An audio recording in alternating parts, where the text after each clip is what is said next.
All right, I'd like to call the Salary Board meeting to order, November 13th. Please rise and join me in the Pledge of Allegiance and immediately following a moment of silence. I pledge Allegiance to the flag of the United States of America and to the republic for which it stands, one nation, under God, indivisible, with liberty and justice for all. Thank you. This meeting is being recorded, and the consent meeting will become part of public record and will be posted on the county's YouTube channel in the near future. We will go into an executive session shortly, but before that, I'd like to first of all take a look at the minutes from September 25th and see if it meets with everyone's approval.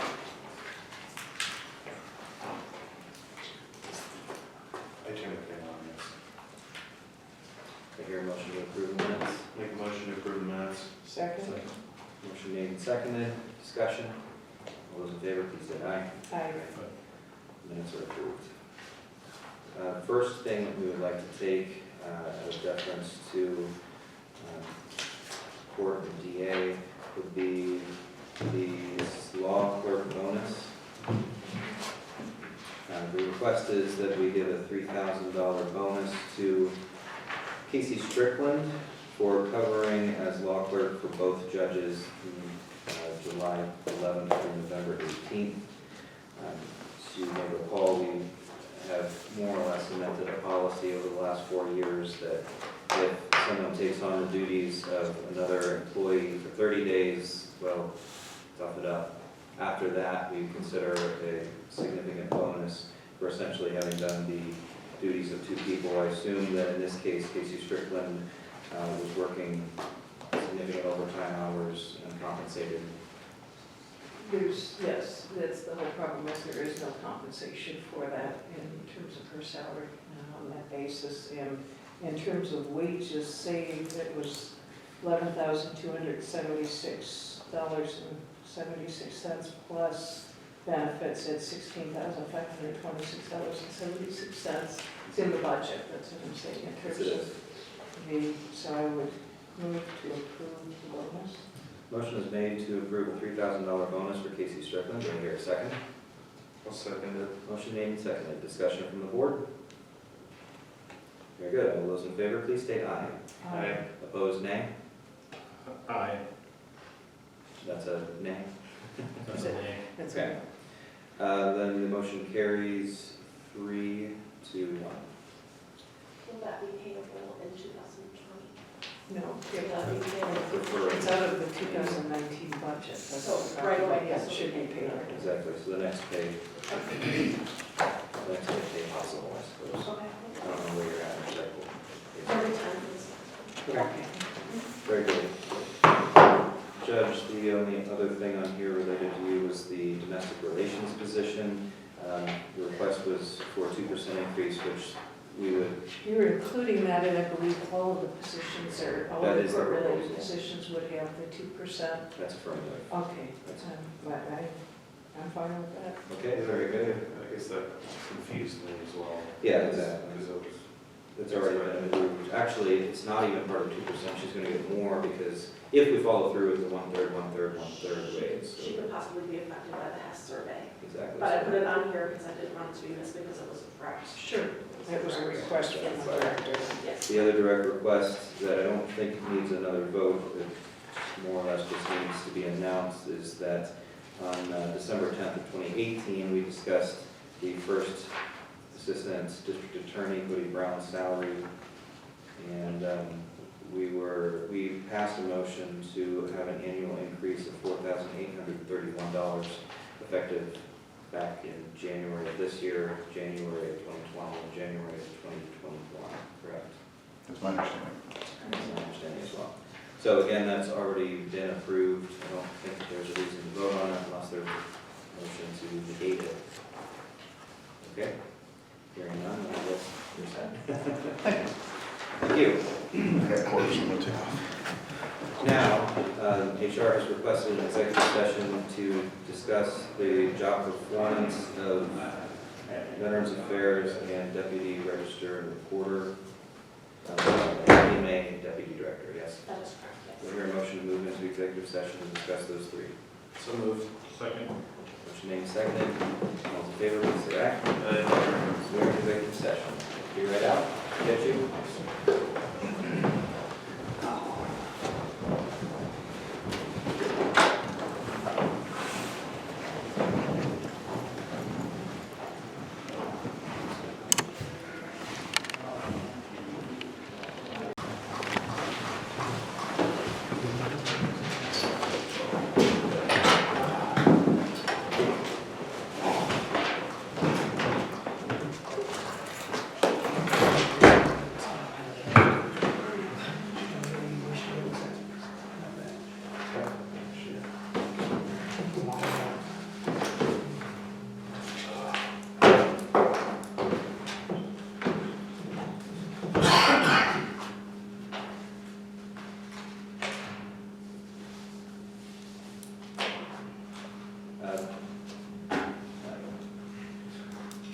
Okay, we're out of executive session, and the reason that we went into executive session is to talk about the performance of three employees, which is exempt. The rest we did not talk about, so this could be rather lengthy, and I apologize that we actually have a 2 o'clock board meeting.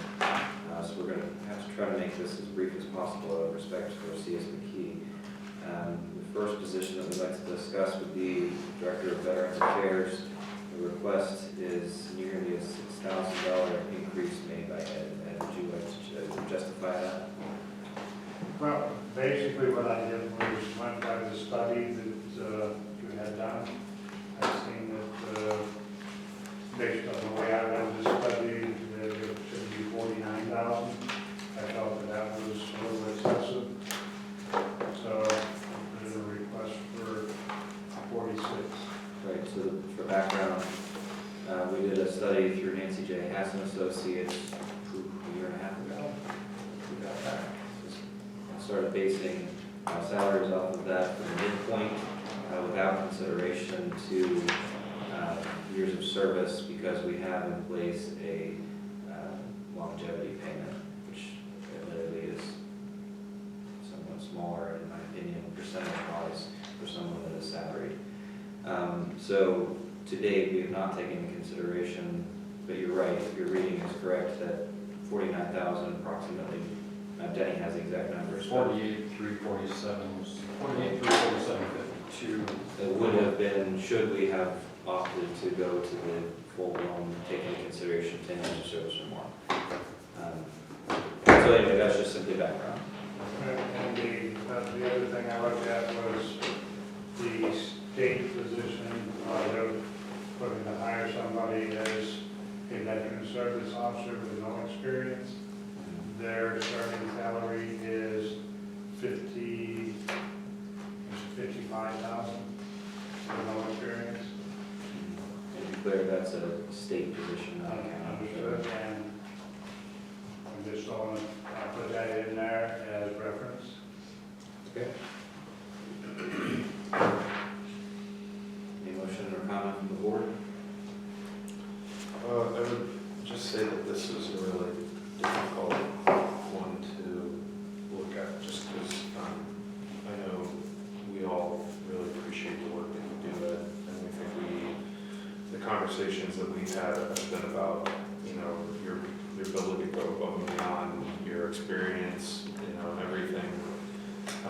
The challenge that we're having is that everybody agreed on the test survey, you know, as a motive moving forward. So any other increases would be almost based on their own personal belief in the employee, or we'd have to find some other justifiable reason to increase the wage.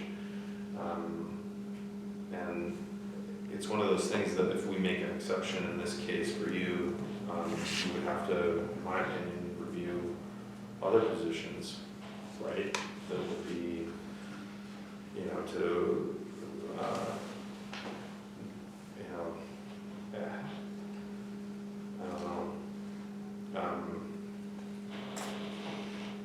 Because there's, like, just from my perspective, and I mean, this isn't the perspective of anyone else on the board, because just my perspective, there's probably at least a half a dozen people that I think should get raises, you know, just generally speaking, because I think they do amazing work. You know,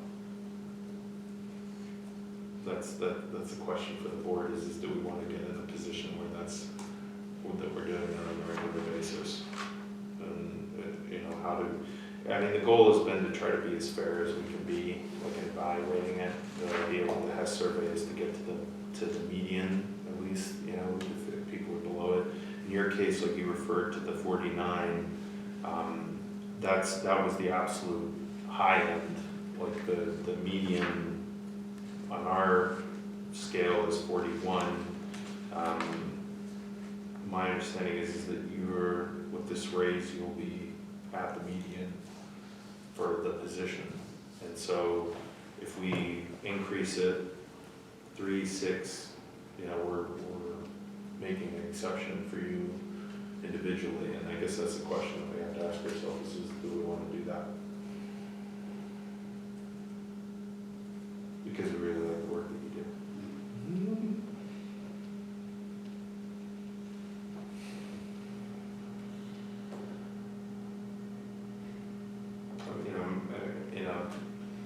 The other challenge with this is always with the budget, because right now we're working on the budget, and everything's, For me, it's not really the budget. It has everything to do with the break from the policy that we've already said. yeah. Well, I mean, that's part of it, but for me, the budget, if we're going to deviate, we would do it at a time where we felt flush or that we felt like we could accommodate it. Budget. Do you have any supporting evidence that their VA, or that the HES survey is wrong, basically? Now,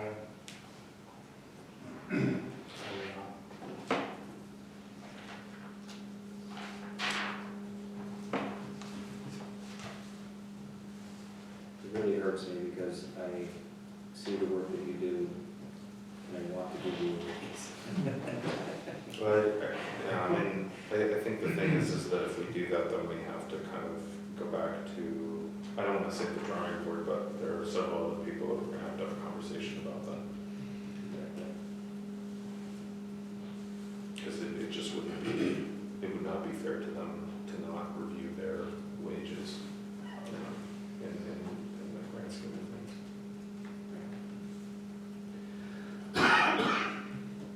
Is there a motion?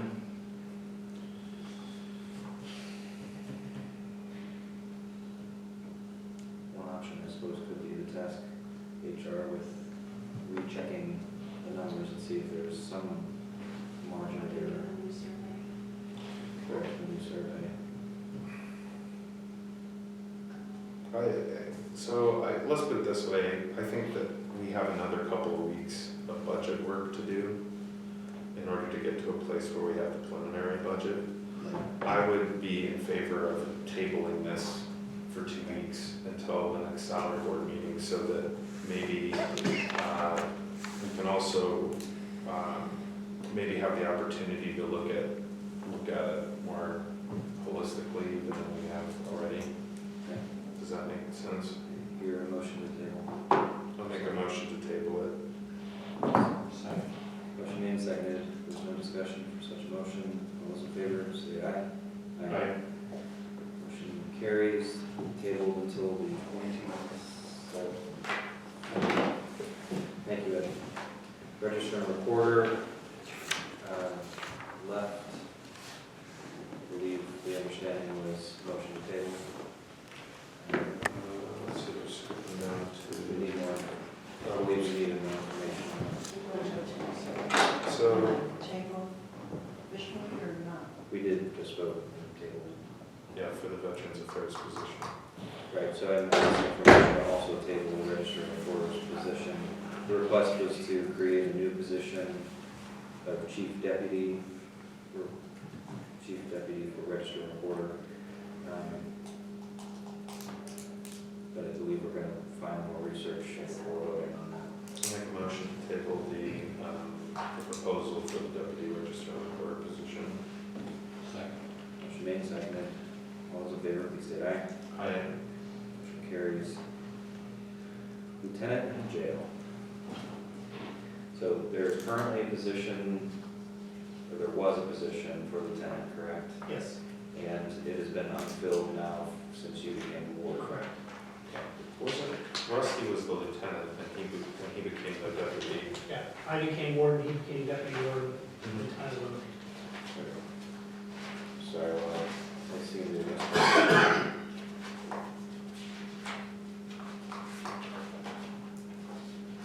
What's Ryan's current position? Sergeant, And would the lieutenant position entail the work release coordination? a portion, a large portion of it, yes. which is a position that you're not filling. At this time, and I don't anticipate ever filling it. The position was vacated September 13th, and between the admin staff in the jail, we've kind of absorbed all the responsibilities. Ryan being the most, and also our administrative assistant is doing a lot more. So I feel that they should be compensated, or lieutenant should be. Okay. I apologize, what was the amount that's currently negotiated for lieutenant? I have that. So that position was 45,000? That's what his current. That's the is. current sergeant's pay. Do we have the most recent lieutenant's amount? Well, might have been, Hasn't been Yes. 30 years ago. 2327 is what Mr. Collins and I'm sorry, what was it previously? I don't know, we were talking about Okay. I'm not sure that we do have that very well.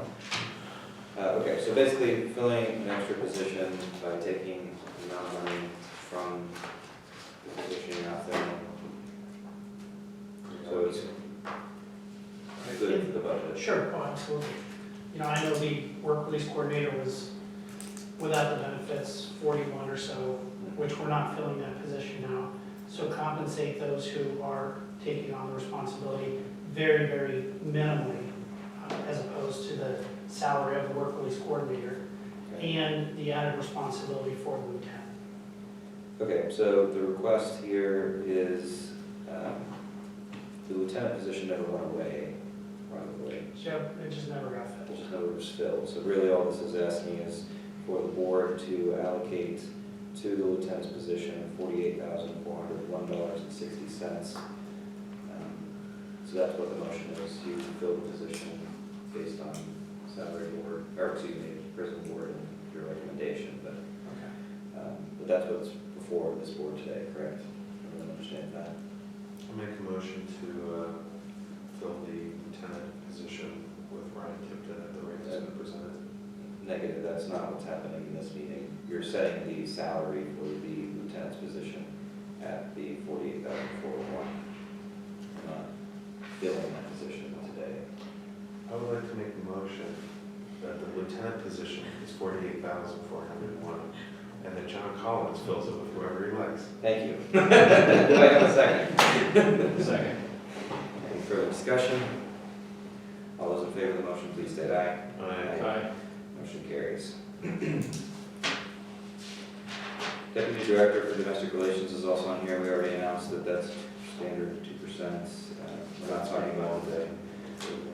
Right, QA position for 911, Mr. Corson. You've talked to us about this before, but please describe this again. Sure.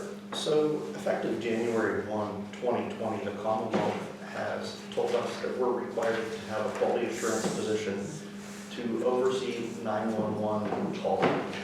So we use 3 different protocols, fire, police, and EMS. There is a set standard, a national standard to move through that with quality assurance, quality improvement, and training. Currently, I don't have any staff with the availability to take that on. In talking to our surrounding counties, their quality assurance and training people, those specific responsibilities keep them busy 40+ hours a week for one person. So I am proposing that we create a new quality assurance, quality improvement, training, And we would put as many sub-responsibilities on them as we could, trying to stay current with the regulations of the Commonwealth. Okay, and this would be 911 funding eligible? It is eligible for 911 funding. It would be 911 only position. Right. Okay. Any questions? We hear a motion to create a QA position within the 911 center office at a salary of $43,680.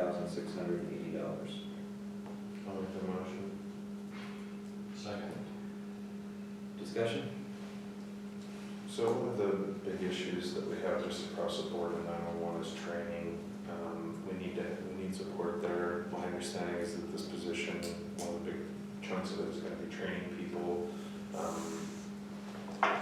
lot of the issues that we have with staffing out there has to do with training and being able to train multiple people. So I think that this is a very important position in order to maintain 911 and to have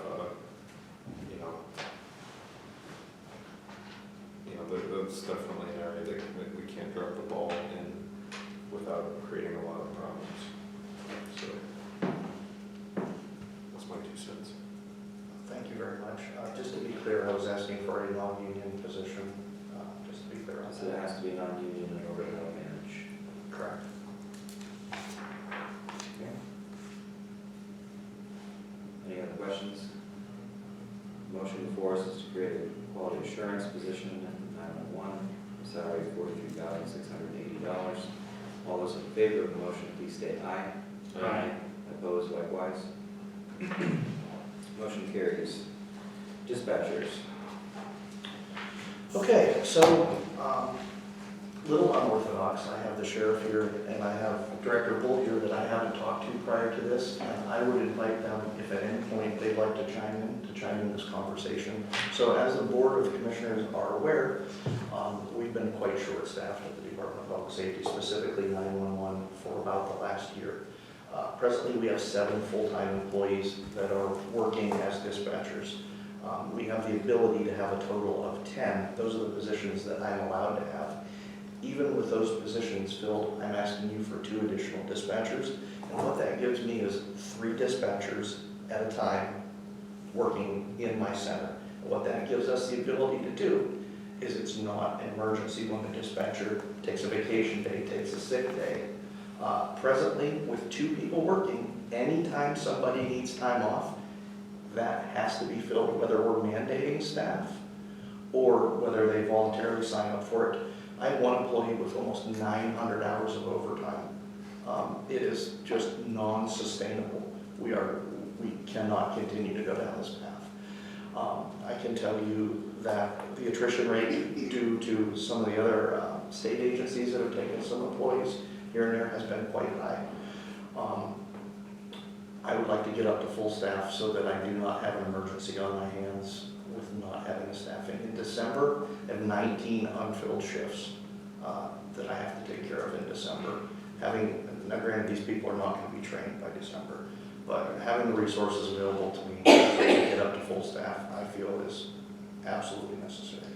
Help me understand, you have 7 full-time dispatchers currently and then 2 in training. I have 2 in training, I have 1 on military leave, Right. and he's expressed interest that he wants to go on the GI Bill when he comes back and go to You don't college. expect him to be I back. don't expect him to come back, sir.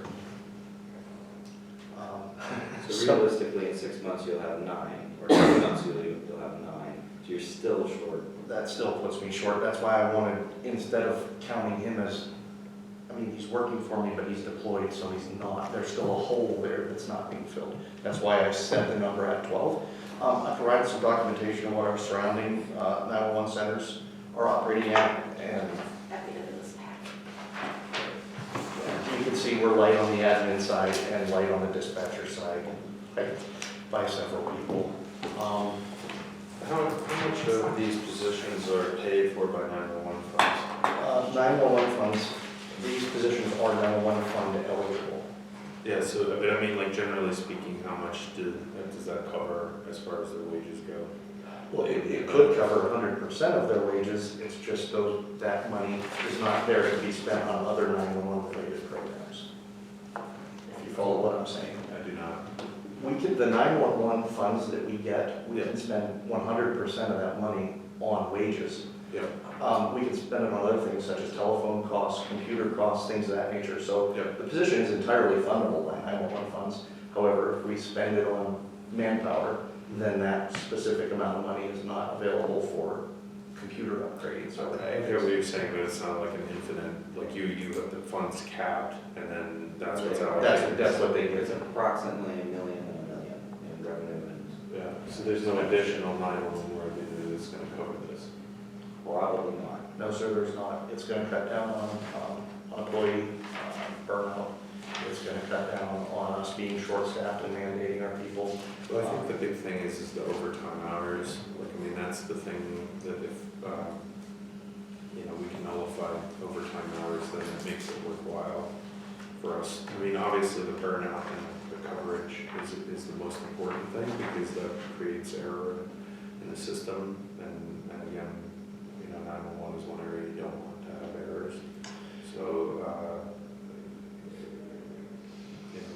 I guess I was just trying to gauge like what our funding streams are for this.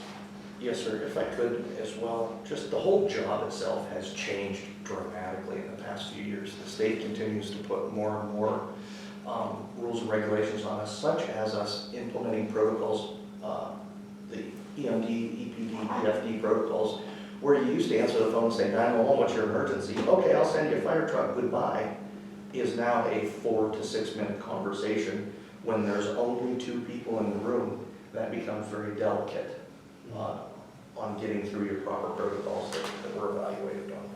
So I feel very strongly that we need 2 additional positions at 911. To be clear, you're giving up at that point almost all your you're not relying on part-time dispatchers at all anymore. We would, so I am willing to give up every unfilled part-time position that I have in order to fund this. Right. My part-time budget is $70,000 is what it was in 2019. I'm willing to give up every part-time position I have that's not filled. The 3 gentlemen that I'm using right now are invaluable to us. Yeah, And I they really, don't think that that's necessary. The point is they're not being, you can't fill them either way. That's right. The only reason it becomes filled is if you have a full-time dispatcher that leaves and wants to remain on as a part-timer. that's Which it. honestly you want to be able to have anyway. Well, we spent about $27,000 for the 6 months of training. The cost that I put on was $27,000 to train somebody from walking in the door Right. and getting up to full training. And So it just doesn't make sense. it doesn't make sense to say, I'm sorry, you're gone if you're gone. If they are willing to give me a few shifts Yeah, a month, it's worth it. exactly. So I don't think you should give up your part-time positions to just remain unfilled. I'm in agreement. It's not like you can just go hire someone on the street to fill it. That's accurate, that's very accurate, sir.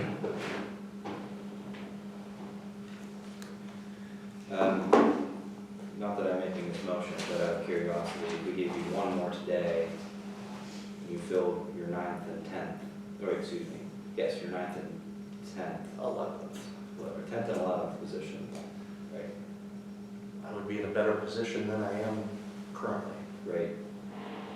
But it would be better if you could train all 3 at the same time, is what you're saying. It would. As I stated, it's a little bit unorthodox, but Director Bull spends a lot of time in my office. And if I could just ask him to be candid about what he's observed. I haven't talked to him prior to this meeting. I have no idea what he's going to say. He's not a paid actor. No. But I mean, Director Bull, if you could just comment on the amount of overtime my guys are working, the amount of burnout, stress. Like Ken said, I'm down there at least once a week doing updates to GIS, so on and so forth. Helping out with some of his training as far as the mapping and GIS side goes, but quite often it's the same faces in there day to day, covering doubles, sometimes triple shifts to make up for, sickness, time off, so on and so forth. And I don't know, because I know several of the dispatchers personally, and they are, it gets burnt out when you're there for, like I said, double shift, and you go home and turn around and come back in 8 hours later, they're getting burnt out. And mistakes are going to happen. That's accurate. Do I hear a motion? I'll make a motion to approve 2 dispatcher positions at the rate presented. Which would bring your total up to 12 My total would be 12. full-time dispatchers. Correct. Second. Motion made and seconded.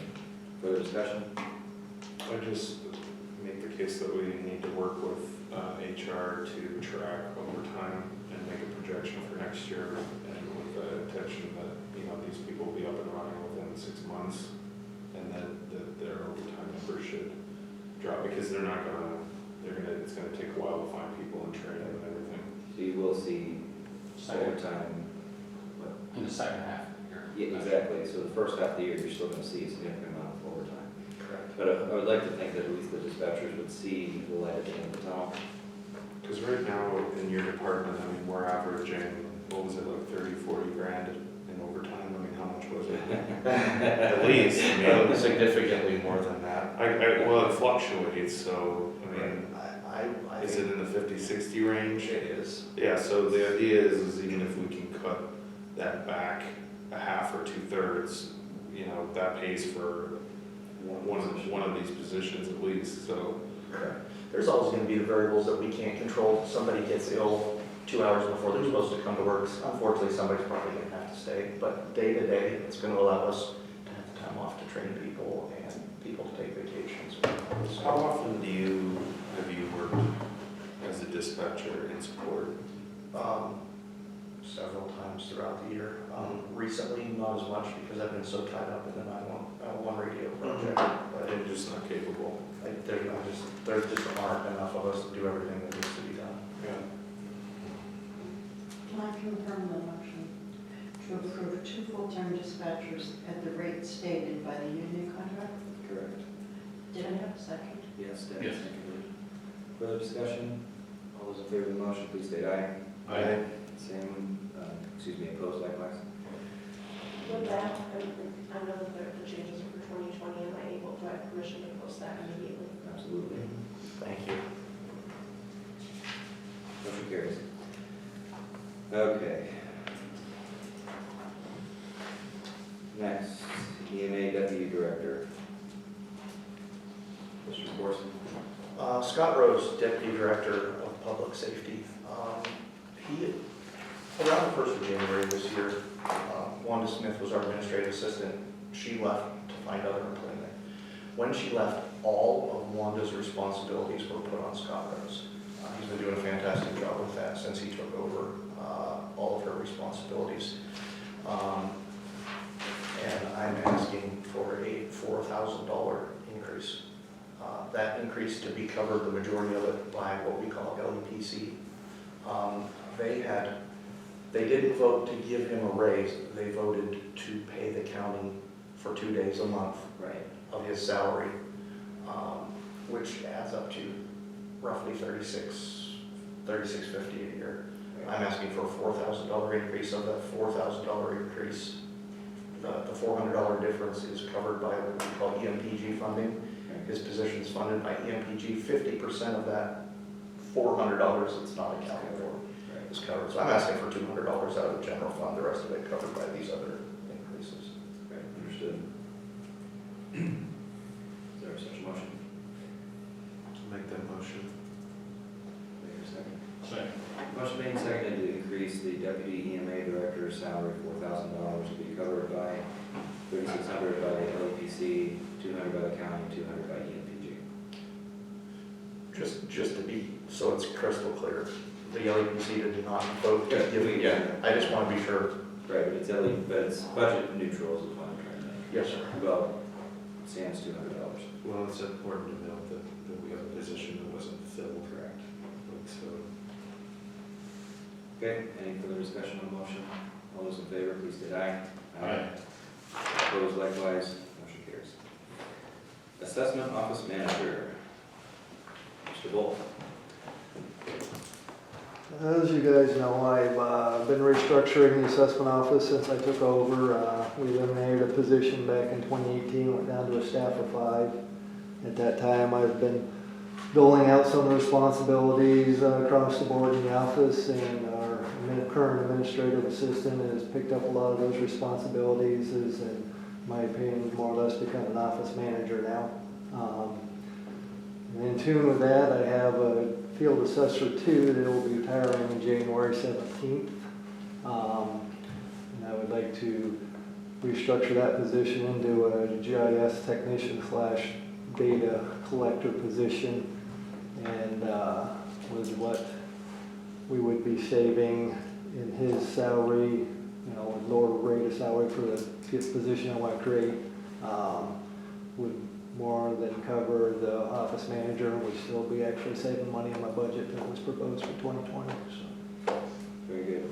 So again, just to be clear, your idea is to convert the position that's being vacated due to retirement and basically split that off into a GIS position and then an increase for an office manager, correct?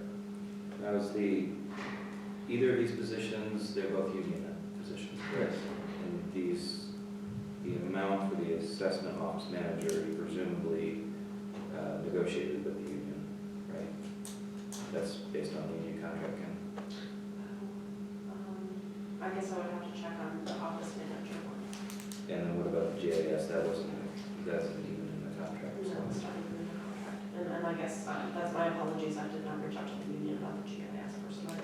Previously, Brian was the GIS technician or whatever, right? Correct, as GIS coordinator, which I'm still retaining most of that responsibility. I was looking for a GIS technician to help me out on the mapping side, Oh, plus yeah. help our field staff out as needed, so.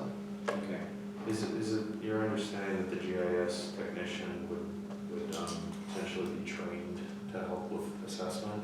Not technically go to get their licensing, no. Okay. Okay.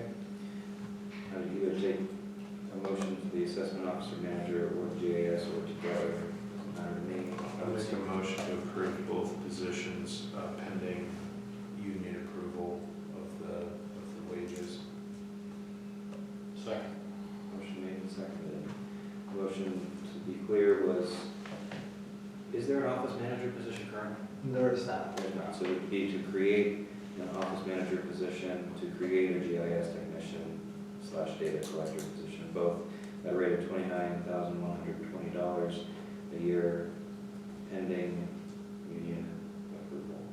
However, there are other office manager positions in the Right. county, so I don't know. Yeah, we need to. They still have to be segregated to this area. Yeah. Okay.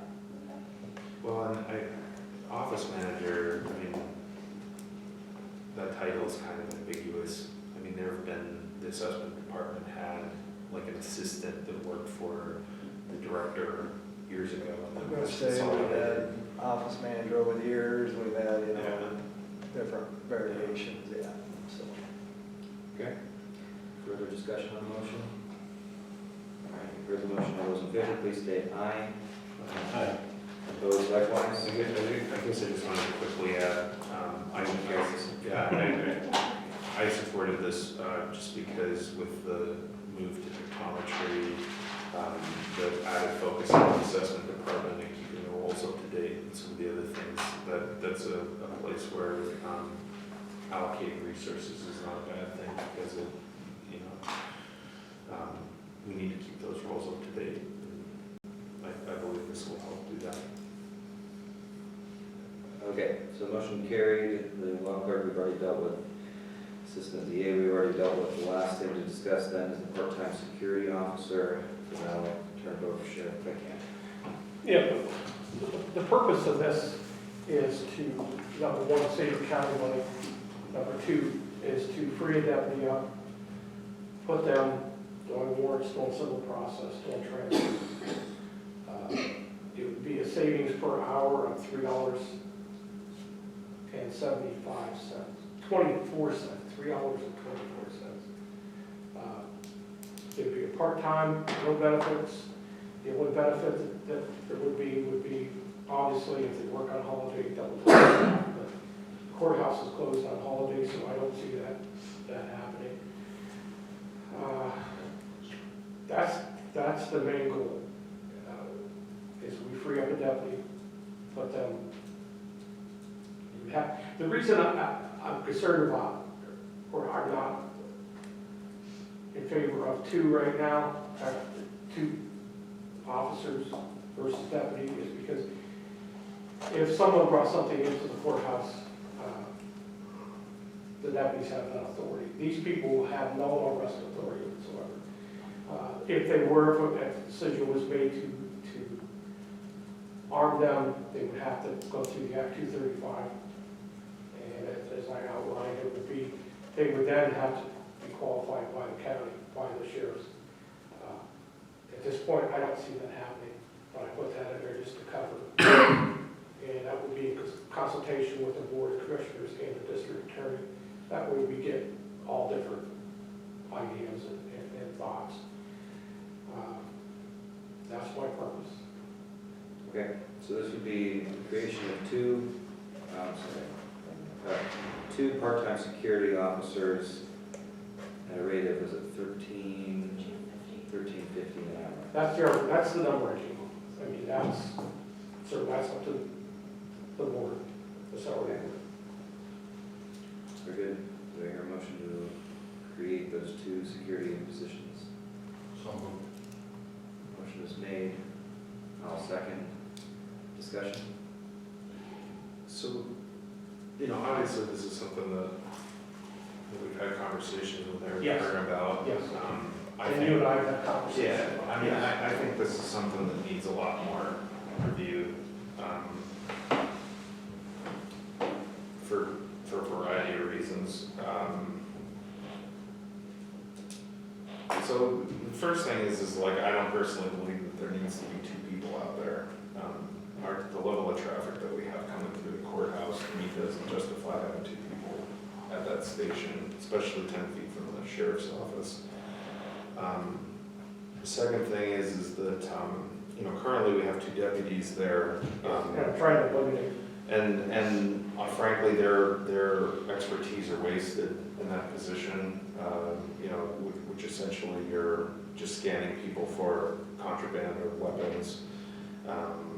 If you go to McKean County, they have one person that's essentially, I don't want to use the term rent-a-cop, but like a retired security officer who man single point, you go through, a metal detector in the whole 9 yards. I don't see the need for having two people there, just generally. Our sheriff's deputies should be out doing sheriff deputy stuff, in my opinion. Like they should not be just, they're not there to be a security force, for single point. I mean, they're there to do, go out and serve papers, to be transporting inmates, and then it's also important to note that they're some of our highest paid employees. So we're allocating two people that are, as far as our staff goes, the county staff goes, as of, for instance, we've had one quote, and we haven't even had a chance to have 2 or 3 other quotes done with security firms that would charge, $25 an hour to have a person armed at the entry point doing searches, and then you could pull the 2 sheriff's deputies off. They could then supplement the force and then hopefully further reduce overtime, because my assumption is if you have 2 full-time deputies back under your control, that would dramatically reduce the amount of overtime that you would need, in my opinion, and the utilization of part-timers as well. Right, and based on conversation with the sheriff and everything like that, it sounds like, first of all, I agree with what you're saying, except I think that this proposal is a step in that direction. It at least gets one sheriff's deputy back doing whatever. Well, It may have some part-time savings too, because your part-time sheriff's deputies may not be needed as much. At 1674 versus 22, almost 23. Exactly. In response to Mr. Engel, and Mr. I appreciate your comments, I sincerely do. But with that being said, I have gotten in the past with the fiscal director and taken those numbers that he had gotten for unarmed and armed. And I will tell you, granted, there may be some benefits in there, the cost per hour is cheaper to have sheriff's deputies than it is the security guards. Right. There's no way that's cheaper. There's no Yeah, it way. is, because they're charging some $20-something an hour, because they need a Well, for an hour, the minimum 20, I think the minimum was $26 If an you hour. put one person out there at $26 an hour, that's an automatic savings. Well, if you're saying that there's only gonna be one person, Yeah. right, which is your proposal, which is certainly worth looking into, I think that this is a step in that direction. Oh, no, my issue with this, just generally speaking, is because it's not like one of those things where I'm like, there definitely shouldn't be sheriff's deputies out there. Like, if it's part-time deputies, I'm fine with that. Yeah. My thing is I don't believe that this is gonna, like, unless, let's put it this way, if somebody could produce a number that said that our overtime and part-time numbers were gonna drop, then maybe this would produce a savings. I think if you look at the numbers for the sheriff's office this year, the overtime has dropped. We're about to go over budget on overtime. We just. I don't think so this year. I really don't think so. I literally emailed the fiscal director this morning about it. He may be wrong about it, because you're $1,000 under, but over the next month, there's no way you're not gonna go over that number. Well, even so, can I just pitch in a little bit of information? We've lost our constables at the MDJ offices, which the sheriff's department now has had to take that over. So if you're talking about overtime, I'm assuming a portion of that is attributed to that. There's nothing the sheriff can do about that. They have to do service, process and stuff for things like that. Right. And they can't do anything about transports. I mean, No, but they can't. And what's helped with the overtime is our number of transports are down, because there was the Superior or Supreme Court, I can't remember, about flying constables. And because if you remember, we were traipsing all over Warren County, picking people up. That is stopped. Okay, so the constable thing, the reason the constables aren't there anymore is because everybody's instructed to not give the constables business. There's That's a warrant not true. repository. That is not true. That's That not is true. absolutely not true. That's absolutely. So the constables are just, they're not getting less business than they used to. No, that is not true. They're The not truth, certified right now. the truth of the matter is you have one active constable and he's been suspended. Mhm. So there are no constables. And I resent your comment about somebody would tell them not to give them work. That is an unfalse, and whoever heard that, you need to tell them they're wrong, and you tell them to come see me. Okay. Well, the Because MDJs is separate from, the MDJ work for a constable is separate from the sheriff's department. Our office, I give a list to the MDJs of who is eligible to serve papers. They have to be certified, they have to have insurances, they have to have their clearances, they have to have the right equipment to do it. If they don't have that, they cannot do due process under an administrative order that our judges entered, and for rules of statute, that are across the state. So right now, we only have one constable, and he is not a full-time. And he's been suspended. No, that's Mr. Peterson's still out there. So But he doesn't, he doesn't. He doesn't the constable discussion is a separate discussion, and I understand what you're saying, and I'm not an expert on constables, so I like debating Yeah, that. the sheriff is a has whole no other thing. control over. But my whether they fundamental work or not. point is that the cost to man single point with 2 full-time sheriff's deputies is excessive. I agree, that's what I'm trying to help you. I know, but I'm just saying, like, we're gonna add 2 staff to the sheriff's department. Where's the savings? I'm not asking you for any more money, it comes out of the sheriff's part-time budget. I'm not asking you for any more people. Yeah. And- So we're reducing the number of part-timers then? I'm not gonna I hire just anyone. won't use them. Yeah. I won't use them unless, the only time a part-timer is transports court, the duties of the deputy. They may be at the lower cost, may be at single point. Because I want to keep our white people in there, at the very least, to see how this whole thing plays out. Jeff, you and I had a conversation, and every time I try to do this to save you money, you keep coming back at me with something else. There We hasn't had been, that conversation a year ago, and what did I hear? I heard you have the highest sixth-class county budget of any sheriff in Pennsylvania, and I proved you wrong, and I'm gonna prove you wrong again. Well, with that, that, we were being very disrespectful of our retirement board. I agree. So I withdraw the motion. No, I'm- we have not. Commissioner Chairman, I'm tired of it. I have tried to do this and tried to come back and numerous times, and all I do is get rubbed in my nose. I refuse to do it again. I would like to make the motion then. Sheriff Claycamp, with all due respect, we've given you everything that you have asked for. I'm not disputing that. Well, no, I mean, For you the to notion say- that you're getting your nose rubbed in it, that's You not do it all the fair. time. I'm asking you to look at And the you numbers said- and be fiscally responsible. That's all I'm asking. $28,080 is what it's gonna cost you for 2 part-time people versus 40-some thousand for a deputy. I'm trying to help you, and you don't see, and as for your comment about not giving the constables work, why does the constable, Mr. Noy, continuously put names of people who are I apologize that I said anything about Well, constables people at all, know the because sheriff it's totally in this irrelevant to Commonwealth this that are sued conversation. because of stupid comments like you just made. If you want to check, go to Lycoming County. I have made a motion Thank you. to create 2 part-time security officers at, what was the hourly rate, $13.50 an hour?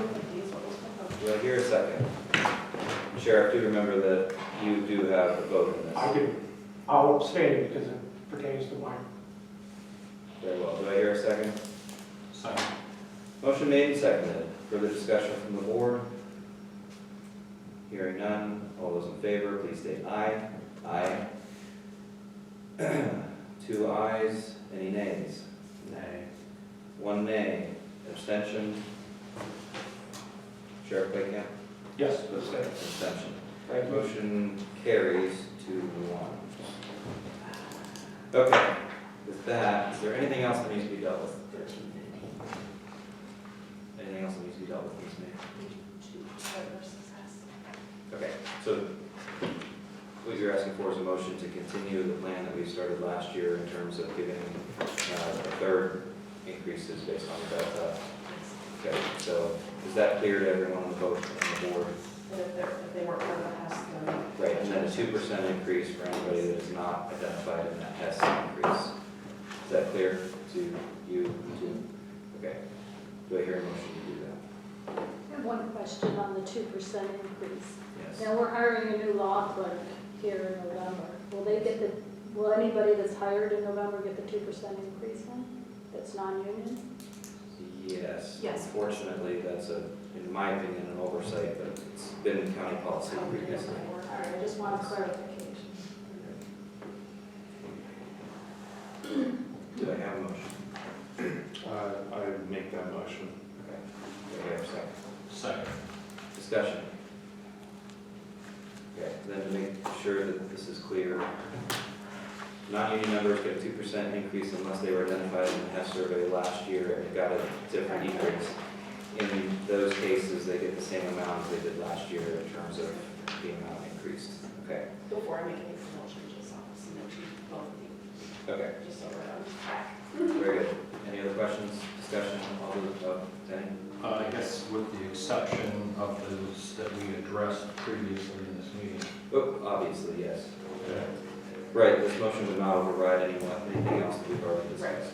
Okay. Thank you for the clarification. All those in favor of the motion, please say aye. Aye. Motion carries unanimously. With that, I ask for a motion to adjourn. So moved. Second. All those in favor? Aye.